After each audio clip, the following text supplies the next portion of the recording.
Today we learned that Justin Trudeau has backed down to Donald Trump.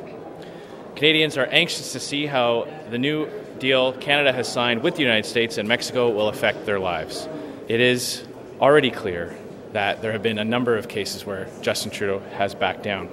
First of all, he has backed down on Trump's timeline and signed an agreement without assurances that current destructive tariffs on steel, aluminum, and softwood lumber will be lifted. On steel and aluminum, U.S. Commerce Secretary Wilbur Ross has already said that there is, quote, no timeline for when these tariffs might be lifted. President Trump is musing that quotas might replace his tariffs. On automotives, Canadian exports for both autos and auto parts are now capped, a provision that didn't exist before and one that could pose major problems for manufacturers years down the road. In effect, Justin Trudeau has surrendered control over the future of Canada's auto industry to Donald Trump. He wanted an end to Buy American provisions on government procurement so Canadian firms could win cross-border contracts. He failed. He wanted to make it easier for Canadian professionals to work in the United States and Mexico. He failed. Ultimately, the USMCA will be judged on how Canada benefits. We will evaluate what Canada gave up versus what it got in return. Under this deal, Trudeau backed down on protecting Canada's dairy farmers. He backed down on Canadian control on our auto industry.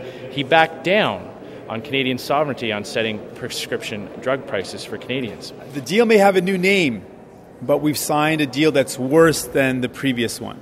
The cost for medicine will go up as a result of this agreement. That means people who are suffering from chronic illnesses like rheumatoid arthritis, like Crohn's disease, will see an increase in the cost of medication. And finally, when it comes to dairy, this government made it clear that they would defend supply management and to continue to defend the agriculture sector in our country. What the government's done is they've betrayed the dairy sector and they've given up more market share. By giving up this market share, they're effectively eroding supply management. And what makes matters worse, a young family that goes to the supermarket now will not be certain if the milk products they purchase have bovine growth hormone in them or not. We've given up far more than it appears that we have gained, and this is not a win-win-win. Canadians were told over and over by the Trudeau government that this would be a win-win-win, and that is not what has happened. What we have now is a win, lose, or draw. So we have won some gains, we have lost an incredible amount, and a lot has stayed status quo.